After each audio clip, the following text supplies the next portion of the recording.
Ngunu, who's standing by for us. Mangoba, what's the latest there? Well, certainly, Nombu, just a few minutes ago, the DA making true of its promise, handing over those 50,000 petitions to the Premier's office, demanding for the scrapping of the e-tolls. Of course, that march being led by the Mayor of Tshwane, Msimanga, who is also the DA's candidate for Premier in next year's election. Of course, coming here to the provincial government saying that they want the Premier David Makhura to stand up and take action and use his influence to lodge an inter-government dispute, calling on the Finance Minister as well as the Transport Minister to listen to the voices of the people of Gauteng, that they really do not want the e-toll system and they want it to be scrapped. But to get more on this, I'm now joined by Msimanga, who's here just next to me. Mr. Msimanga, of course, this is a very important message that you're bringing, because we've seen also the ANC as well as COSATU also taking to the streets saying that they want this system to be scrapped. But today you're here to bring 50,000 petitions to the Premier's office. Well, first of all, we are very much disappointed that when we started our march, the Premier tweeted that he thinks that we are a joke. So the Premier thinks that the people of Gauteng is a joke, and that is something that is very much worrying and very telling, because this follows also what had happened when the Premier launched a commission of inquiry, and the results came very, very clear. The people of Gauteng are not in any way in favor of e-tolls. And that has come very, very clear. But then we see that, the people of Gauteng are taken as a joke. So it doesn't look like the ANC has had enough punishment in 2016, and they want to continue with that. We hear the Premier saying the e-tolls don't have a future in Gauteng. Yet at the same time, we hear Minister of Finance and the Minister of Roads and Transport saying that the e-tolls are here to stay. We further hear, the Deputy Chairperson of the ANC here in Gauteng, and Tate Panyaza Sufi, also saying that they are looking at an alternative paying method. We are saying, and they will implement that in 6 months' time. We're saying, put your mouth where your money is, and ensure that this system is scrapped now. There's an opportunity that is coming now where this collection contract is coming to an end. They must use that opportunity not to renew that and find an alternative way of ensuring that we don't further burden the people of Gauteng by making them to pay for an unjust and unwanted system that they have, since the inception of the e-tolls, have said openly this is a system that they don't want, is a system that they are not willing to pay for.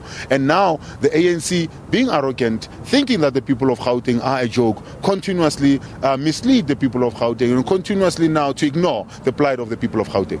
But one would say that the e-tolls are not the responsibility per se of the provincial government. We know that this is a national issue. Why then take it to the Premier of Gauteng, who himself has no power to actually deal with the situation? Well, that's a good question. What did happen in the Western Cape when similar thing was being done? The Premier of the Western Cape stood up and said, not in this province. Not in this province, because the people of the Western Cape are saying we don't want an unjust system to be implemented here in the Western Cape. And there was an intergovernmental dispute that had been launched and also ended up in a court of law. Now, if the Premier is serious, and instead of just playing to the politics of the party at the expense of the people of Gauteng, which is supposed to be serving, this is why we end up in a situation where this matter is not really being taken very, very seriously, and this matter has now been going on for months and months and years, in fact. And every time when the Premier goes to the State of the Province address, every time the Premier gets an opportunity, he says about this not having a future. But we don't see the steps that are being taken. We are saying to the Premier, myself as the Mayor of Tshwane currently, and with the Mayor of Johannesburg, we are saying we will lodge an intergovernmental dispute with him. And we're hoping that we are able to then also bring the Mayor of Ekurhuleni as well, because these are the e-tolls are affecting mainly, in the borders of our municipalities. We're more than happy, and I'm here with the Mayor of Midvaal as well. We, as part of the Gauteng government, we at a local level, we are willing and we are able to then sign an intergovernmental dispute letter that he can then use to ensure that we take the e-tolls and we scrap the e-tolls. And we will then see if this is really something that he takes very serious, or this has just been smoke screen to ensure that they fool the people into believing that they are on their side. And again, you touched on the issue that the Premier himself is opposed to the system, and it's come out quite publicly saying that he doesn't want the system and he believes that it should be scrapped and replaced with an alternative system. But I mean, why haven't you been with the Premier as well as the Tripartite Alliance and OUTA when they marched to the union buildings? Isn't this political grandstanding on your side to come just a few months before the election and make the same call that they've been doing in the previous months? Well, we've been saying this for years. This has not been said now just because we're going to elections. We have said this in 2014. We have marched actually to the Central offices. We've submitted petitions to Central. We have raised questions in Parliament. We have been dealing with this matter over and over and over again. In actual sense, the reverse is actually the truth. The ANC knows that they have been punished in 2016. They need to be seen to be doing something about this. This is now why they march against themselves.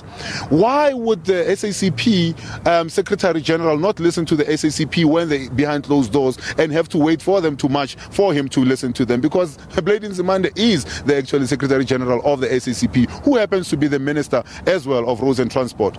When he sits on the ANC's NEC. Now that Premier Makhura also sits on the executive of the ANC. And if they're serious about taking the plight of the people of Gauteng and the plight of the people of South Africa seriously, then in their political meetings, they should be meeting and sitting and saying, here, can we find a solution? And then we can go and announce that. So they say two things to try and confuse the people of Gauteng. But the people of Gauteng will not be confused any further. But history will then be the best teacher that we have since 2014, actually in 2013, have been opposed to the issue of the e-tolls once this thing was introduced. We have marched, we have joined hands with OUTA, we have actually participated even when the commissions were instituted. We have been there, we have in the legislature asked questions, we have in the legislature seen the report, and we have said to the Premier, here's the report. Even last year, before even the saga resurfaced again, last year this matter was raised, and we said to the Premier, you have a report that you can then use as a weapon to say the people of Gauteng are saying no. Here's a report, use it, go and lodge an intergovernmental dispute. And he has never done that. So it means that he's not really taking the people of Gauteng serious, but this is just a smoke screen. Why don't you then, together with the Premier and the ANC in Gauteng, as well as COSATU, unite? Because this is surely you representing one voice. You all are speaking against one system. Why is it so difficult for you to come together and then speak in one voice? Well, as I said, we're seeing the real march against what is a fuss.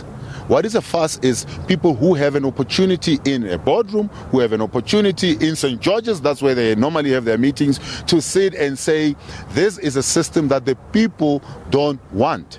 This is a system that the people who voted for them are saying, we don't want this system. And if you continue to implement the system, we'll punish you. They have an opportunity to sit in those boardrooms. They have an opportunity to not, come and march here and march to themselves, basically, and say, let's scrap the system.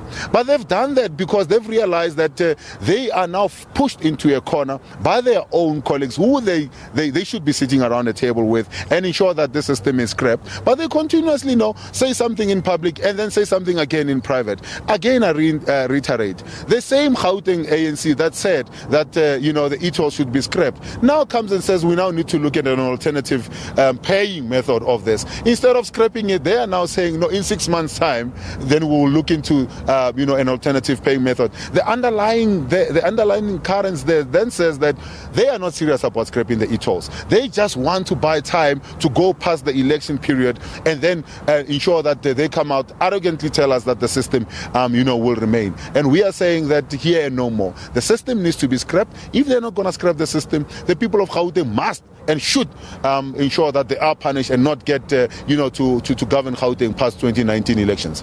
Of course, the ANC opened a case against you on the Clear Africa issue just 2 days ago. Is this not some sort of political tussles between you and the ANC that you're seeing playing out here today? Well, we are in a political game. South Africa is a very interesting country when it comes to politics. And by the way, let me correct, it was not on the Clear Africa matter. It was just to say that I didn't report the matter, which is very interesting on its own. because I lodged an investigation. I asked the city manager questions. The ANC themselves then says, no, don't suspend when we're asking for a suspension. And then they flip-flop about 4 times. They said, no, suspend. Then they said, no, don't suspend. Then they said, suspend. Then they said, no, don't suspend. And ultimately now, when we bring other, evidence and issues to the table to say, here's what we are dealing with, let's ensure that we suspend, they say, no, you don't suspend. Because now it's a political game. What they are trying to do is, and we know that this is the end game, what they're trying to do is to push this to January, because that's when the window of the motion of no confidence opens up again. And they want to then go and bargain with the EFF to say, you support us in getting rid of the executive mayor, we might consider then keeping the city manager.